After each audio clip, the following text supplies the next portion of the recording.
신명기 30장 15절에서 마지막 20절까지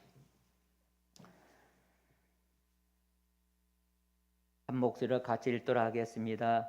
보라, 내가 오늘 생명과 복과 사망과 화를 내 앞에 두었나니 곧 내가 오늘 내게 명령하여 내 하나님 여호와를 사랑하고 그 모든 길로 행하며 그의 명령과 규례와 법도를 지키라 하는 것이라.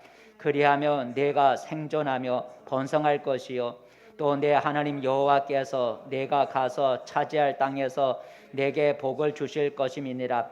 그러나 내가 만일 마음을 돌이켜 듣지 아니하고 유혹을 받아 다른 신들에게 절하고 그를 섬기며 내가 오늘 너희에게 선언하노니 너희가 반드시 망할 것이라. 너희가 요단을 건너가서 차지할 땅에서 너희의 날이 길지 못할 것이니라. 내가 오늘 하늘과 땅과 불로 너희에게 증거를 삼노라. 내가 생명과 사망과 복과 저주를 내 앞에 두었은즉 너와 내 자손이 살기 위하여 생명을 택하고 내 하나님 여호와를 사랑하고 그의 말씀을 청종하며 또 그를 의지하라. 그는 내 생명이시요 내 장수이시니 여호와께서 내 조상 아브라함과 이삭과 야곱에게 주리라고 맹세하신 땅에 내가 거주하리라. 아멘. 할렐루야. 네, 오늘 또 복된 자리에 잘 오셨습니다. 우리 옆 사람 함께 인사 나눠봅시다. 반갑습니다. 네, 잘 오셨습니다. 잘 오셨어요. 명절 여러분 잘 지내셨는지요? 오늘도 우리 하나님의 천사가 우리 모두 둘러 진쳐 보호해 주신 은혜가 있기를 축복합니다. 아멘.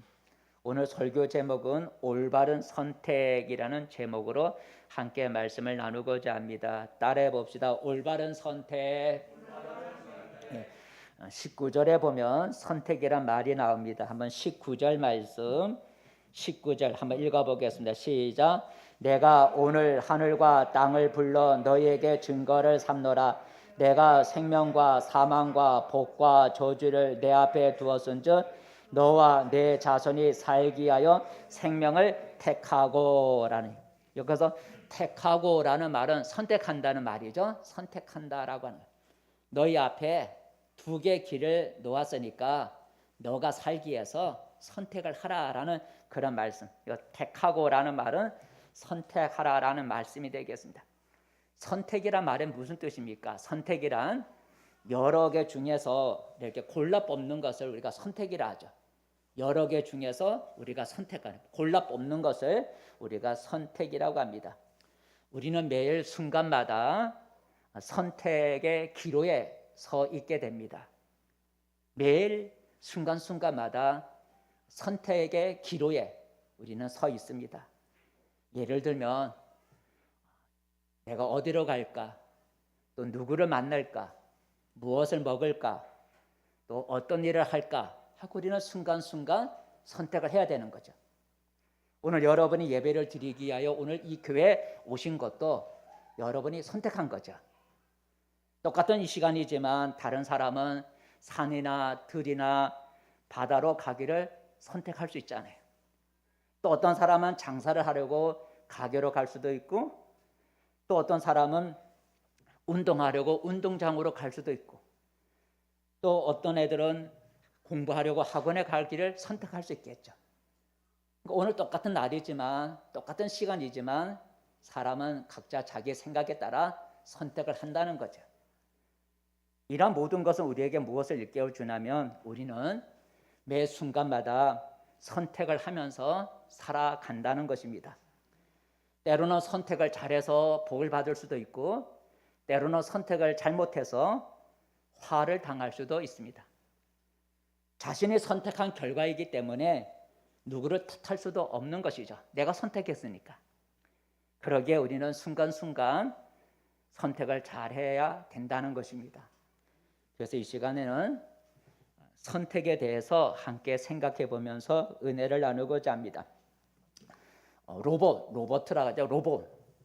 로봇과 사람의 가장 큰 차이점이 무엇일까? 여러 가지가 있지만 사람이 만든 인공지능, 그 기계, 로봇과 사람의 가장 큰 차이는 로봇은 자신이 선택할 권리가 없다라고 하는 겁니다. 로봇을 만든 사람이 로봇 속에 모든 정보를 입력해 넣는 거죠. 그래서 로봇은 자기 의사대로 선택해서 일을 하는 것이 아니라 그 로봇 속에 입력된 대로 기계적으로 움직이는 거예요. 로봇은 움직일 수 있지만 자기의 의지에 따라서 움직이는 게 아니라 자기가 자기 속에 입력된 정보에 따라서만 선택을 할 수가 있어요. 반면에 사람은 자기 스스로 선택하고 결정할 수 있는 능력이 있습니다. 이것을 가리켜 자유의지라고 그러죠. 자유의지. 하나님이 우리 인간을 처음 창조하셨을 때 로봇처럼 만들지 아니하고 우리 사람에게는 스스로 선택하고 결정할 수 있는 자유의지를 주셨다는 것입니다. 어떻게 할 수 있습니까? 하나님이 첫 인간 아담과 하와를 지으시고 그들에게 이렇게 말씀했습니다. 뭐라고 말했냐면 한번 읽어볼까요? 창세기 2장입니다. 창세기 2장 말씀 시작. 너는 동상 각종 나무의 열매는 내가 임으로 먹되 선악을 알게 하는 나무의 열매는 먹지 말라. 내가 먹는 날에는 반드시 죽으리라 그랬어요. 인간을 지으시고 하신 말씀 중에 하나가 선악을 알게 하는 나무를 만드시고 그 나무를 열매를 먹지 말라라고 했어요. 그럼 먹지 말라라는 이 말에는 무슨 말이 있는가요? 열매를 먹지 못하도록 인간을 지은 것이 아니라 언제라도 인간은 열매를 먹을 수 있는 자유를 주셨다는 거죠. 먹지 말라는 것은 그러니까 인간이 선악과 열매를 먹지 못하도록 만들었으면 저런 말을 할 필요가 없는 거예요. 먹지 말라는 말을 할 필요가 없는 거죠. 근데 인간을 지으시고 선악하게 하는 나무 열매를 먹지 말라라고 말한 것은 인간에게 언제라도 그 열매를 자기가 선택해서 먹을 수 있는 자유를 주셨다는 거죠. 그래서 그 일을 하지 말라고 하는 거죠. 때로 사람들은 이 선악과 나무 열매 먹고 인간이 범죄한 것을 보고 왜 하나님께서 선악과 나무를 만드셔서 사람으로 죄를 짓게 만드냐? 하나님이 처음부터 선악과 나무를 안 만들었으면 인간을 죄를 짓지 않지 않느냐라고 반문을 하지만 하나님은 우리 인간에게 선택의 자유를 주셨다는 거죠. 그러니까 얼마나 감사해요. 하나님의 선악과 나무를 만들어 놓아도 사람이 선택하지 않으면 되는 거잖아요. 선악과 만든 것이 문제가 아니라 우리 인간이 선악과 만들어 놓고 하나님이 먹지 말라고 하셨기 때문에 내가 먹지 않도록 선택을 안 하면 되는 거야.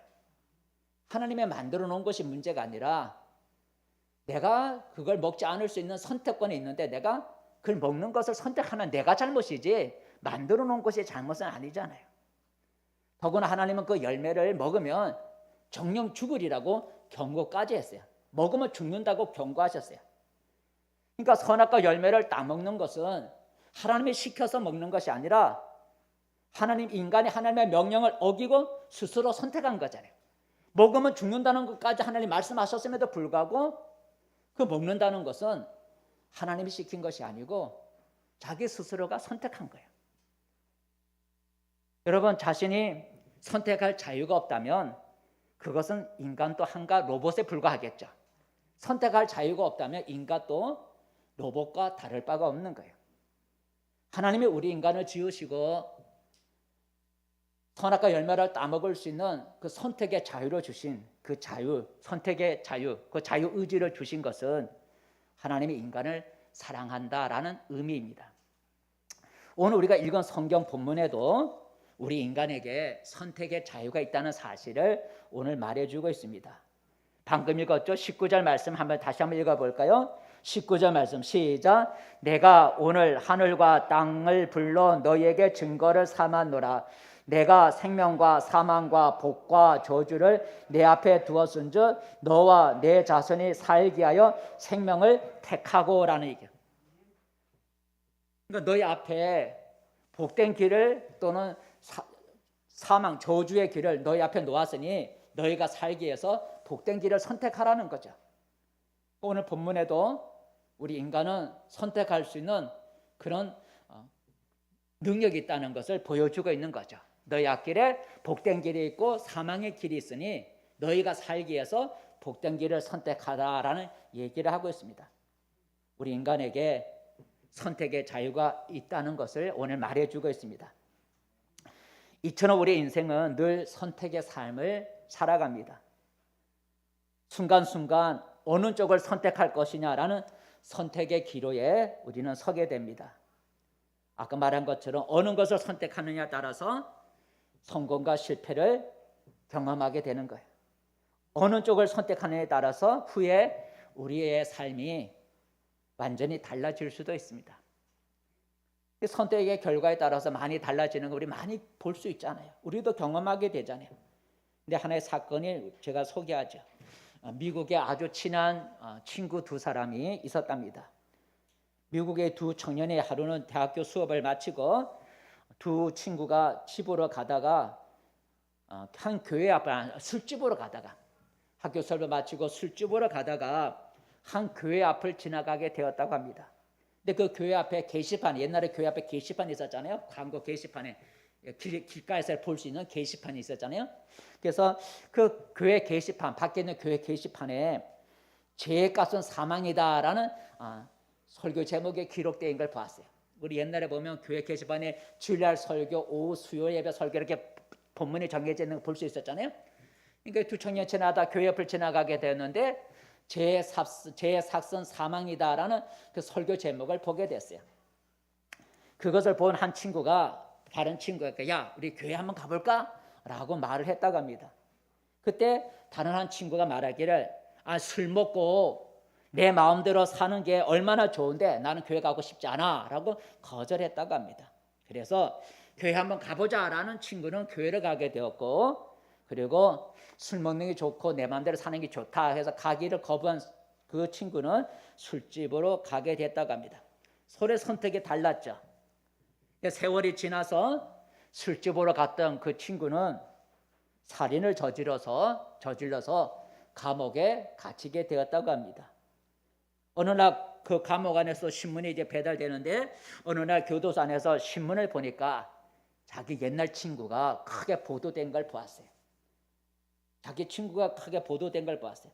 그 내용을 자세히 보니까 전에 함께 술집에 가자고 했던 그 친구, 술집에 가자 할 때 술집에 갈 때 교회 가자고 했던 바로 그 친구가 크게 신문에 보도가 된 걸 교도소 안에서 보게 되었어요. 그때 그 친구의 크게 보도된 게 뭐 때문에 보도가 됐는가 보니까 그 술집으로 향하지 않고 교회로 가자고 했던 그 친구가 미국의 대통령이 되었다는 그 당선의 그 보도가 그 신문에 실린 거예요. 그 친구의 이름이 미국 제22대 대통령 클리블랜드라고 하는 22대 미국 대통령이라고 합니다.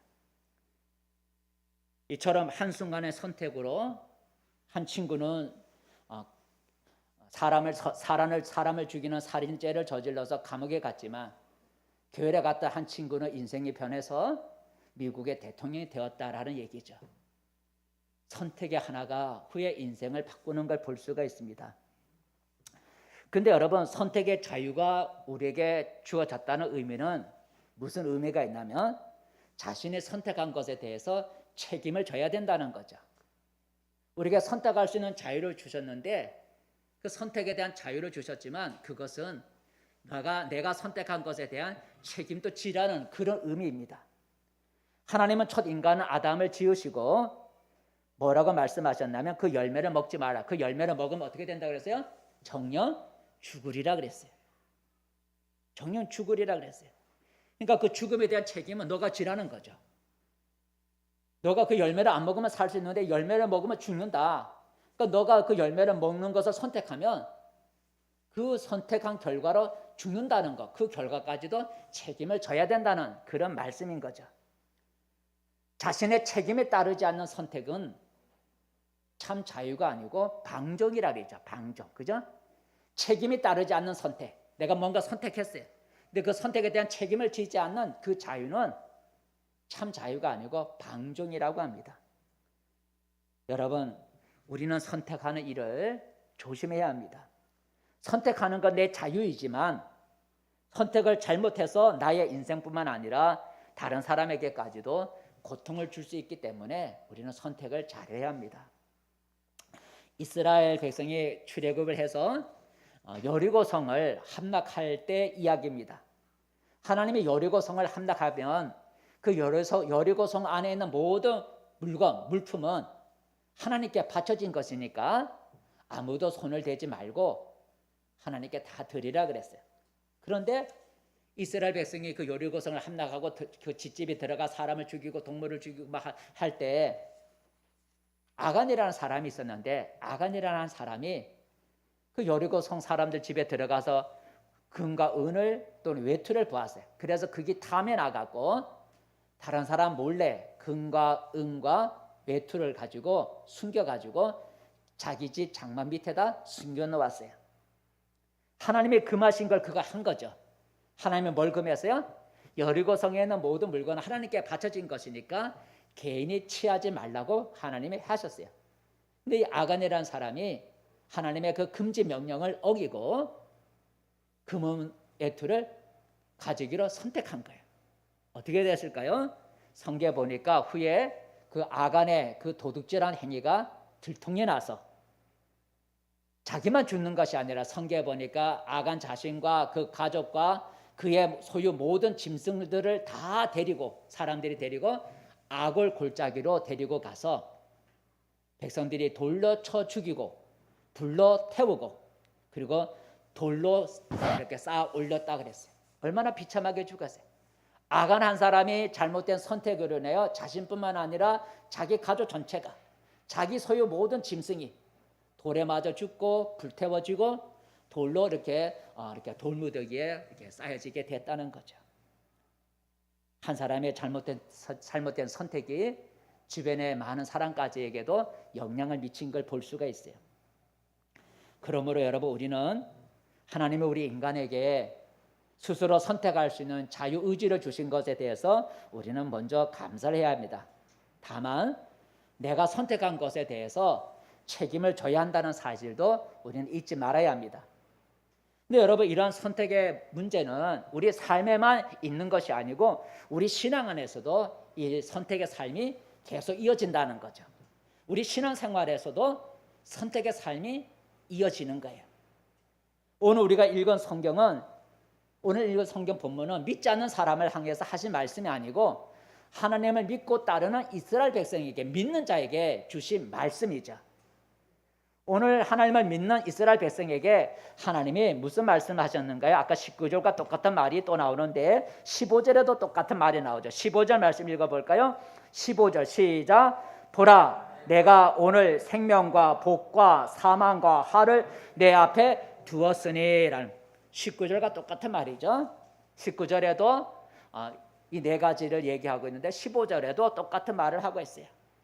생명과 복과 사망과 화를 내 앞에 두었다라는 하나님을 믿는 이스라엘 백성들 앞에 하나님께서 복받는 길과 저주받는 길을 놓았다는 거예요. 그 19절에 보니까 그걸 선택하라는 거죠. 그리고 복받는 길은 하나님을 믿고 따라가는 길이 복받는 길이고 저주를 받는 길은 하나님을 떠나는 길이 저주받는 길이라고 말씀해 주고 있어요. 그래서 우리 신앙 안에서 하나님을 믿고 따르는 길을 선택하면 복을 받고 신앙 안에서 하나님을 떠나서 하나님을 의지하지 않고 살아가면 저주받는다는 거죠. 바로 16절이에요. 16절 말씀은 그들 앞에 놓여 있는 두 길 중에 하나님을 믿고 따르는 길을 선택하면 복을 받는다는 거예요. 16절 한번 읽어볼까요? 이건 복 받는 길이에요. 16절 시작. 고 내가 오늘 내게 명령하여 내 하나님 여호와를 사랑하고 그 모든 길로 행하며 그의 명령과 규례와 법도를 지키라 하는 것이라. 그리하면 내가 생존하며 번성할 것이요 또 내 하나님 여호와께서 내게 가서 차지할 땅에서 내게 복을 주실 것임이니라 그랬어요. 이게 복 받는 길이죠. 너 앞에 복 받는 길과 저주받는 두 길을 놓았으니 너희가 선택하되 하나님을 믿는 길을 선택하면 그의 모든 명령과 규례와 법들을 지켜 살아가는 이 하나님을 섬기는 길을 선택하면 복을 받는다는 거죠.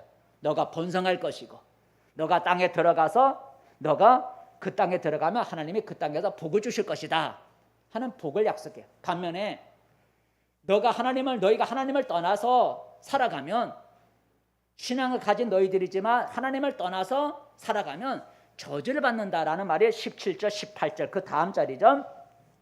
17절 18절은 하나님을 떠나면 저주를 받는다는 거예요. 읽어보겠습니다. 17절 시작. 그러나 내가 만일 마음을 돌이켜 듣지 아니하고 유혹을 받아 다른 신들에게 절하고 그를 섬기면 내가 오늘 너희에게 선언하노니 너희가 반드시 망할 것이라. 너희가 요단을 건너가서 차지할 땅에서 너희의 날이 길지 못할 것이니라 그랬어요. 너희가 마음을 돌이켜서 그 앞에 하나님의 명령과 법도와 규례를 지켜 살아가면, 그 길을 선택하면 너희가 번성할 것이고 그 땅에 들어가면 하나님 복을 주실 것인데, 너희가 듣지 아니하고 다른 길을 선택하면, 그 하나님을 떠나면 너희가 망할 것이라. 너희가 들어간 땅에서 길지 않을, 너희 날이 복받는 길이 길지 않을 거라라는 얘기를 하죠. 이처럼 여러분, 우리는 신앙 안에서도 늘 선택의 길에 놓인다는 거예요. 신앙 없는 우리의 삶 자체도 선택하는 삶이지만, 우리 신앙을 가지면 신앙 안에서도 우리가 선택의 삶을 늘 살아야 된다는 거예요. 내가 하나님의 뜻을 따를 것인지, 아니면 나의 뜻을 따를 것인지, 내가 신앙을 먼저 우선시할 것인지, 세상을 우선시할 것인지, 믿음으로 살아갈 것인지, 육체의 종욕을 따라 살 것인지, 신앙 안에서도 우리는 선택을 해야 된다는 거죠. 믿지 않는 세상 사람들도 선택하며 살아가지만, 우리도 세상을 살아갈 때 선택하는 삶을 늘 살아야 되지만, 신앙 안에서도 우리는 선택하는 삶을 순간순간 살아야 된다는 거예요. 신앙 안에서도 어느 것을 선택해야 될지 신앙 안에서도 선택을 해야 된다는 거죠. 구체적으로 우리가 오늘같이 주일이 되면 교회로 갈 것인지 아니면 내가 가고 싶은 곳으로 갈 것인지 선택을 해야 돼요. 어른이를 만났을 때 내가 하나님 앞에 나가 기도할 것인지 아니면 세상의 방법을 의지할 것인지 선택을 해야 돼요. 하나님의 말씀을 들었을 때 내가 믿음을 갖고 순종할 것인지 아니면 순종을 뒤로 미룰 것인지 우리가 선택을 해야 된다는 거죠. 우리는 성경에서 신앙과 관련된 선택에 관한 얘기를 많이 읽어볼 수가 있어요. 근데 잘못된 신앙 안에서 잘못된 선택을 함으로써 재앙을 받은 사건도 많이 있죠. 하나의 예를 들면 하나님의 이스라엘 백성에게 안식일에는 아무 일도 하지 말라고 말씀하셨어요. 그리고 안식일에, 지금은 별로 해당이 되지 않지만 이스라엘 백성에게 안식일에 일을 하는 자는 죽여버리라 그랬어요. 요새 이런 법을 지키면 예수 믿다, 하나님 믿다 죽는 사람 참 많을 거예요, 그죠? 근데 하나님은 지금은 그러지 않아요. 근데 이스라엘 백성 공동체에서는 하나님이 그렇게 하신 거예요. 안식일에, 우리가 주일이라고 하는 안식일에 아무 일도 하지 말고 안식일에 일하는 사람은 죽여버리라 그랬어요. 그러니 누가 감히 선택하겠어? 겁이 나서. 한번 읽어볼까요? 하나님의 안식일에는 아무 일도 하지 말고 안식일에 일하는 사람은 죽여버리라. 출애굽기 31장 시작. 엿새 동안은 일할 것이나 일곱째 날은 큰 안식일이니 여호와께 거룩한 것이라. 안식일에 일하는 자는 누구든지 반드시 죽일지니라. 그냥 죽일 수도 있고 살릴 수도 있고 하는 게 아니라 반드시 죽이라라는 계명을 주셨어요. 율법을 줬어요. 그러니 이스라엘 백성은 안식일에 일할 수도 있고 일하지 않을 수도 있고 하는 것을 선택할 수 있는 거예요. 그죠? 선택할 수 있는 자유가 있는 거예요. 왜냐하면 일하지 말라고 했기 때문에 안식일에 일하지 말라고 그랬어요. 그러니 안식일에 내가 일을 할 것인지 일하지 않을 것인지 그것은 사람이 자기가 선택할 수가 있어요. 그렇지만 아까 말한 선택에 대한 책임이 있기 때문에 내가 안식일에 일할 수도 있고 일하지 않을 수도 있지만 선택에 대한 책임은 져야 되는 거예요. 근데 안식일날 내가 일하기로 선택했으면 뭘 각오해야 되는 거예요?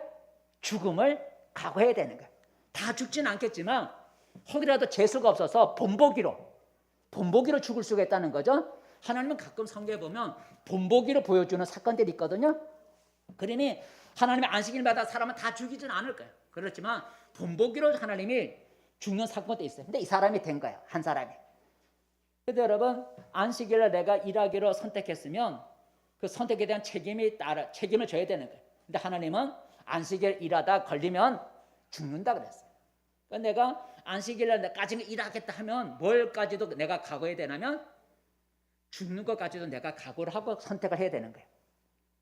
근데 그런 일에 본보기가 된 사람이 사건이 하나 나와요. 그 다음부터 뭐 안식일 범위에다 다 죽는 건 아니지만 한 사람이 하나님의 뜻을 보여주는 건데 어느 날 한 사람이 남자죠. 안식일날 일하지 말라고 하는 안식일날 땔감을 구하러 나무하러 갔어요. 나무하러 땔감을 구하러. 돈 벌려고 나무한 게 아니라 집에 불을 피우려고 땔감을 구하러 나무하러 갔어요. 그 나무를 해갖고 왔는데 주변에 사람들이 본 거야. 그래서 안식일 일하지 말라 그랬으니까 그 사람을 데리고 하나님 앞에 갔어요. 그 모세에게 가지고 데리고 갔죠. 이 사람이 안식일날 이렇게 나무를 하다 우리한테 발각이 돼서 데려왔습니다. 어떻게 하면 좋겠습니까? 하고 한 거예요. 그러니까 모세가 하나님 앞에 기도를 했어요. 그랬더니 하나님이 그 사람을 돌려쳐 죽이라 그랬어요. 하나님이 돌려쳐 죽이라고. 그래서 그 하나님의 지시에 따라서 이스라엘 백성이 그 나무 하다 붙잡힌 사람을 데리고 나가 돌려쳐 죽였다고 성경은 기록되어 있어요. 여러분 안식일 날 뭐 돈 버는 나무도 아니고 땔감하기 위해서 나무 구한 것뿐인데 그 정도의 무슨 큰 잘못이라 말할 수 있겠어요? 안식일 날 그런 일쯤이야 땔감 정도 구하는 것쯤이야 할 수 있지 않겠어? 라고 생각하고 이 사람이 땔감을 구하기 위해서 안식일 날 나무하러 산에 가는 걸 선택했어요. 그 선택한 결과 자신의 생명을 잃어버리고 말았다는 거죠. 신앙 안에서 잘못된 선택을 함으로써 재앙을 맞는 것을 볼 수가 있어요. 뭐 지금 안식일을 범한다고 다 하나님이 죽이지는 않죠. 근데 본보기가 되는 경우가 있다는 거죠. 그 하나님의 본보기에 우리가 걸리면 안 되는 거죠. 그죠? 하나님의 복 주는 본보기도 있고 벌 주는 본보기도 있는데 그 잘못된 본보기에 우리가 걸리면 안 되는 거죠. 그럼 참 비참한 거죠. 두 번째 반면에 신앙 안에서 좋은 선택을 해서 복받은 사람이 있는데 우리가 잘 알고 있는 다니엘이죠. 다니엘은 어느 날 바사국 페르시아라고 하는 바사국의 총리로 있을 때였습니다. 다니엘이 바사국 페르시아 그 나라의 총리로 있을 때였어요. 근데 다니엘을 시기하는 사람들이 있었는데 이 다니엘을 시기하는 사람들이 보니까 다니엘이 매일 하나님 앞에 기도하는 걸 봤어요. 그래서 기도하는 것을 올무로 삼아서 다니엘을 처치해버리자 이렇게 계획을 음모를 세워서 왕을 찾아가서 왕이여 지금부터 30일 동안 한 달 동안만 왕 외에 다른 신이나 다른 사람에게 기도를 하거나 절을 하면 누구를 막론하고 사자굴에 던져버리도록 하나님 왕이여 기도 금지령을 내리시기를 바랍니다. 그랬어요. 이 왕은 아무것도 모르고 신하들의 말을 받아들여서 지금부터 한 달 동안 왕 외에 다른 신이나 사람에게 기도하거나 절을 하는 사람이 발각이 되면 사자굴에 던져 넣는다라고 기도 금지령을 전국에 내렸어요. 다니엘은 총리이기 때문에 누구보다도 그 기도 금지령을 잘 알고 있었어요. 그리고 그 기도 금지령이 무엇 때문에 만들어지는지도 알고 있어요. 자기를 시기하는 사람이 자기를 죽이려고 기도 금지령을 내렸다는 것도 알고 있어요. 그렇다면 여러분 다니엘은 이제 선택을 해야 되죠. 30일 동안 내가 기도하지 않을 것인지 아니면 죽음을 무릅쓰고 30일 동안 계속 기도할 것인지 다니엘은 선택을 해야 되는 거예요. 근데 다니엘은 어떤 선택을 했어요? 기도하지 말라고 하는 임금의 그 말을 듣는 선택보다 하나님 기도하라고 하는 하나님의 말씀, 하나님을 섬기는 그 길을 선택한 거예요. 그리고 예전과 같이 하루에 3번씩 하나님 앞에 기도를 했어요. 어떻게 됐겠어요? 다니엘은 그 기도한 그로 인해서 사자굴에 던져지게 되죠. 던져지게 돼요. 하지만 하나님은 믿음으로 신앙의 길을 신앙을 선택한 다니엘을 하나님이 지켜주셨죠. 처의 천사를 보내서 사자들의 입을 봉해 주셨어요.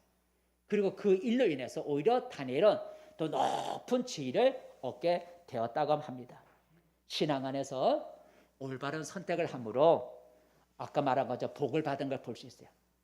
아까 나무하던 사람은 신앙 안에서 잘못된 길을 선택해서 재앙을 만났지만 다니엘은 신앙 안에서 다른 것을 선택함으로 복을 받은 것을 볼 수가 있어요. 이처럼 여러분 우리는 신앙 안에서도 늘 선택이라고 하는 그 기로에 서게 된다는 사실을 우리가 기억해야 합니다. 곧 내가 하나님을 믿고 따르는 신앙의 길을 선택할 것인지 아니면 세상의 방식을 따르는 길을 선택할 것인지 우리는 늘 고민해야 된다는 거죠. 그리고 나의 선택에 따라서 복을 받거나 신앙이 성장할 수도 있고 반대로 화를 당하거나 신앙이 퇴보할 수도 있어요. 오늘 하나님은 우리가 그런 선택의 갈림길에 놓였을 때 세상의 눈으로 선택하지 말고 신앙의 눈으로 선택하기를 바라는 거예요. 그리고 신앙의 길을 선택하면 하나님이 그 선택에 대한 결과로 복을 내려주겠다고 약속하셨어요. 한번 20절 읽어볼까요? 20절 그 앞에 보니까 생명을 선택하라 그리고 생명의 길, 복받는 길, 그 신앙의 길을 선택하며 하나님을 섬기는 그 신앙의 길을 선택하면 20절에 복을 준다 그랬어요. 아까 16절처럼. 자, 20절 말씀 읽어보겠습니다. 시작. 내 하나님 여호와를 사랑하고 그의 말씀을 청종하며 또 그를 의지하라. 그는 내 생명이시요 내 장수이시니 여호와께서 내 조상 아브라함과 이삭과 야곱에게 주리라고 맹세하신 땅에 내가 거주하리라. 하나님이 복을 주겠다는 말씀이죠. 여러분 우리 그리스도인들은 하나님과 세상을 또 하나님과 재물을 다 같이 가질 수가 없다고 성경은 말합니다. 내가 하나님을 선택하면 세상을 포기해야 되는 것이고 내가 하나님을 선택하면 재물을 포기해야 된다는 거죠. 하나님도 좋고 돈도 좋고 하나님도 좋고 세상도 좋고 이렇게 우리 그리스도인들은 살 수가 없다라고 하는 겁니다. 신앙 안에서는 하나를 선택하면 하나는 버려야 되는 거예요. 세상도 마찬가지겠지만 신앙 안에서는 하나를 선택하면 하나는 버려야 된다는 거예요. 한번 읽어볼까요? 마태복음 6장입니다. 마태복음 6장 말씀. 마태복음 6장 시작. 한 사람이 두 주인을 섬기지 못할 것이니 혹 이를 미워하고 저를 사랑하거나 혹 이를 중히 여기고 저를 경히 여김이라. 너희가 하나님과 재물을 겸하여 섬기지 못하느니라 그랬어요. 겸하여라는 말, 함께 섬길 수 없다는 거죠. 하나님도 좋고 세상도 좋고 하나는 이렇게 두 가지를 겸해서 섬길 수 없다는 거죠. 어느 하나를 선택해야 된다는 거예요. 여러분, 그럼 우리 그리스도인들은 어떤 기준에 의해서 선택을 해야 될까? 물론 신앙으로 선택해야 되는데 우리 그리스도인들은 신앙 안에서도 선택하며 살아가야 되는데 그 선택의 기준을 뭘로 할까? 신앙인데 좀 더 구체적으로 우리가 어떤 기준에 의해서 우리가 선택을 해야 될까? 우리 그리스도인들은 첫 번째는 하나님과 가까워지는 것인가라고 하는 거죠. 내가 이 선택하는 이것이 하나님과 가까워지는 선택인가라는 것이 우리가 선택의 기준이 돼야 돼. 신앙 안에서. 보통 사람들은 세상 사람들은 돈이나 명예나 가족이나 육신이 선택의 기준이 되는 거죠. 세상 사람들 돈이잖아요. 세상 사람은 명예, 권세 이게 그들의 선택의 기준이야. 그 기준에 따라서 그들은 선택을 하는 거예요. 우리 그리스도인들은 세상 사람들처럼 돈이나 명예나 가족이나 육신, 쾌락 이런 것들이 우리의 선택의 기준이 아니라 하나님과 가까워지고 있는가 이것이 우리의 선택의 기준이 돼야 된다는 거죠. 내가 지금 이거 선택하는 것이 하나님과 가까워지고 있는가 하나님과 멀어지고 있는가 이것이 우리의 선택의 기준이 돼야 되는 거예요. 여러분 오늘 교회 나온 것도 하나님과 가까워지기 위해서 선택한 거 아니겠어요?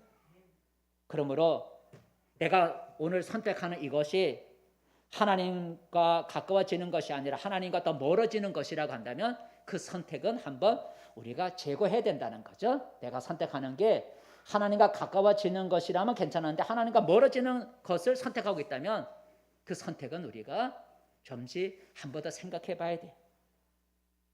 두 번째 우리 그리스도인의 선택의 기준은 뭐냐면 내가 이 선택이 다른 사람에게 유익을 주는가라고 하는 거죠. 내가 이 선택하는데 이 선택이 나만 문제 삼는 게 아니라 이 선택하는 게 다른 사람에게 유익을 주는가 안 주는가 이게 우리의 선택의 기준이 돼야 된다는 거죠. 내가 선택하는 것이 다른 사람에게 유익을 주지 못하는 것이라고 한다면, 비록 그 선택이 나에게는 내 개인적으로는 유익할지 몰라도 내가 선택한 이것이 다른 사람에게 유익이 되지 않는다면 그 선택은 우리가 보류를 해야 된다. 한번 읽어볼까요? 고린도전서 8장이죠. 시작. 만일 음식이 내 형제를 실족하게 한다면 나는 영원히 고기를 먹지 아니하여 내 형제를 실족하지 않게 하리라 그랬어요. 바울의 얘기죠. 나는 음식 먹을 수 있어. 음식 먹고 싶어. 여기서 말하는 음식은 제사 음식을 말하는 거겠죠. 난 고기 먹고 싶어. 그런데 내가 제사 드린 그 음식 고기를 먹음으로 인해서 다른 사람들의 믿음을 실조시키고 저 사람 저럴 수 있을까 해서 다른 사람을 믿음을 실조시키는 일이라면 나는 영원히 그 고기를 안 먹겠다는 거죠. 나는 고기를 먹을 수 있어. 내 개인적으로 나는 고기 먹을 수 있어. 하지만 내가 고기 먹는 그 선택이 다른 사람이 보았을 때 덕이 되지 않는다면 안 먹는다는 거죠. 바울이 그 얘기하는 거예요. 나는 고기를 먹을 수 있지만 내가 고기를 먹는 걸 선택하는 게 다른 성도들에게 또 다른 사람에게 유익이 되지 못하고 덕이 되지 못하고 다른 사람의 신앙을 실조시키는 일이라면 나는 영원히 고기를 안 먹겠다라는 얘기를 하는 거죠. 내가 선택할 때 이 선택이 다른 사람에게, 다른 그리스도인들에게 유익을 주는 선택인가라는 것을 우리의 선택의 기준이 되어야 된다는 거죠. 내 개인의 유익만을 생각하지 말고 내 개인의 유익을 위해서 이걸 선택할 수 있지만 다른 사람의 입장에서 내가 이 선택하는 게 유익을 주는가를 보고 선택을 하라는 거죠. 마지막 하나는 내가 이 선택하는 것이 하나님께 영광이 되는가라는 거죠. 내가 이 선택하는 이것이 하나님께 영광이 되는가 아니면 하나님의 영광을 가리우는 것인가 선택해봐야 된다는 거예요. 내가 지금 선택하는 게 하나님께 영광이 되면 그 선택하고 내가 이 선택하는 것이 하나님의 영광을 가리우고 교회의 영광을 가리우는 교회 이름을 욕되게 하는 선택이라면 우리가 하지 말아야 된다는 거죠. 내가 선택하는 것이 하나님의 영광을 가리우고 그리고 또 교회를 욕되게 하는 선택이라면 그 선택은 한번 우리가 생각을 해봐야 된다는 거죠. 여러분, 우리가 이 사건과 꼭 연관시킬 수 없지만 우리 성경에 보면 선택에 관한 얘기가 있죠. 아나니아와 삽비라 여러분 얘기를 알잖아요. 사도행전에 보면 아나니아와 삽비라 부부가 있는데 어느 날 어쨌든 그들이 은혜를 받았어요. 어떻게 은혜를 받았는지 모르지만 어쨌든 은혜를 받았어요. 그래서 그들이 부부가 이제 말하기를 여보 우리가 은혜 받았으니까 우리 땅을 팔아서 하나님께 바칩시다라고 서로 이렇게 의견을 모았어요. 그 땅을 팔았는데 손에 돈이 쥐어지니까 생각이 바꿔진 거예요. 땅 파기 전까지는 내 땅이었는데 땅을 팔고 그 땅값을 전부 다 하나님께 바친다고 생각하니까 이게 좀 아깝잖아요. 그죠? 아깝잖아요. 땅 팔기 전에 그게 내 땅이었는데 땅을 팔고 하나님께 바치면 아무것도 내가 가진 게 없잖아요. 그 땅을 팔고 보니까 아까운 거예요. 그래서 땅을 판 값 중에 얼마를 숨겨놓고 자기들을 위해서 쓰려고 숨겨놓고 나머지를 하나님께 갖다 바쳤어요. 근데 갖다 바쳤으면 되는데 말하기를 이게 전부라고 말한 거예요. 땅을 판 전부라고 그랬어요. 전부냐? 이 땅값 전부냐? 하고 베드로가 물어보죠. 부인한테. 그게 전부입니다. 이렇게 말하잖아요. 그러니까 땅값을 팔아서 아까운 마음에 들어서 일부를 숨기고 나머지를 갖다 바쳤어요. 나머지 갖다 바치는 것에 대해서 감사함으로 바쳤으면 괜찮았을 텐데 거짓말을 한 거죠. 그래서 어떻게 됐어요? 그 부부가 그날 하나님께 바치고 둘 다 죽은 거야. 하나님께 바치고 둘 다 죽었어요. 그들이 신앙 안에서 잘못 선택한 거잖아요. 그죠? 선택을 잘못한 거예요. 부부가.